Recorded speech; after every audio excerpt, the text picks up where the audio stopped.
We must kill her. I stand at the precipice of reality, staring up at a field of star-like appendages writhing through the air. The connection that we humans have made with the other, with the eldritch beings that live in a dimension just adjacent to our own, is still poorly understood. Where I am now is a space between our realms, dangling just over the edge of impossibility, the only place a human can talk with the other, and vice versa. The other might have once been called eldritch, or cosmic horrors. Their view of reality is really quite different from our own. There is no real distinction between individuals of the other, even though those individuals exist. They live for a moment in eternity, then melt back into the pool of living thought that is the embodiment of their realm. That's what other refers to. Their dimension is inextricable from them as a species, and their species cannot be separated from them as individuals. They are uniquely foreign to any concept we have encountered. And more to the point, no, I say. The other I am speaking to writhes with agitation. It doesn't understand. I didn't expect it to. Those of us who live in the in-between like this have long since gotten used to their mannerisms, their patterns of thought. Why, it asks, her future is mangled. It is broken. There is no good outcome for her. And this is the reason we humans work with the other at all, why we have people stationed here in the in-between. The other cannot help but interfere with our world. They cannot communicate outside of here, but the sheer force of their thoughts can impact our reality and send it spiraling. This other is newly spawned, I think. A new partner to replace my old one, yet unfamiliar with this arrangement. What do you see in her future? The other ripples. It looks up at the sky, at that tangle of stars that writhe and dance and murmur. The other sees things in that tangle that no human can. They describe it as branches of the future, an extension of every possible outcome from every possible choice that can be made, extended into infinity. Emptiness, the other says. Every choice and every outcome in all of infinity ends in tragedy. As I have said, there is no good outcome here. Death would be the most merciful choice. I hum and pick up a stone. It's not a real stone. Nothing about this place is real until you think it. But it's real enough for my purposes.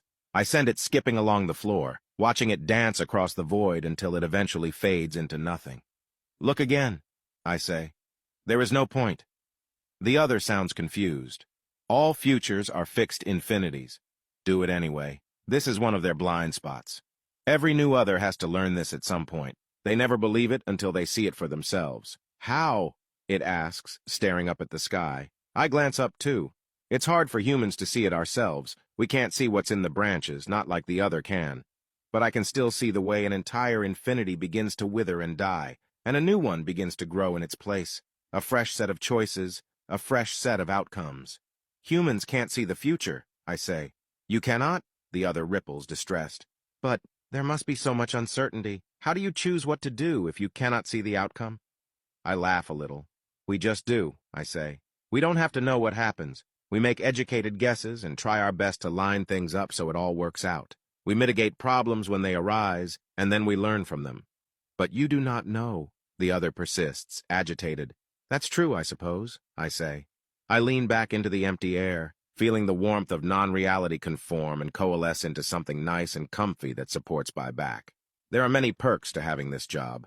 But we can't spend our whole lives living in uncertainty. I don't claim to have all the answers, but if you ask me, we humans have a little something that lets us make our choices despite the uncertainty. And what is that something? What could possibly allow you to make your choices without knowing that the outcome will turn out in your favor? What fuels you? I smile. Hope, of course. I pause. Also irresponsible amounts of sushi, if you're asking what fuels me. The other looks confused. What is sushi? Want to try some? I hop off my makeshift chair. I know a good interdimensional restaurant that serves all kinds of foods. I do not see any sushi in my future. What, you haven't learned? I laugh. Why do you think the other is so eager to work with us? Look again. There is a long pause, then a small voice, speaking with a sense of wonder. It will take time to get used to this. I mean, that's what the last non-gender-specific interdimensional entity said. Then it tried sushi. What happened to it?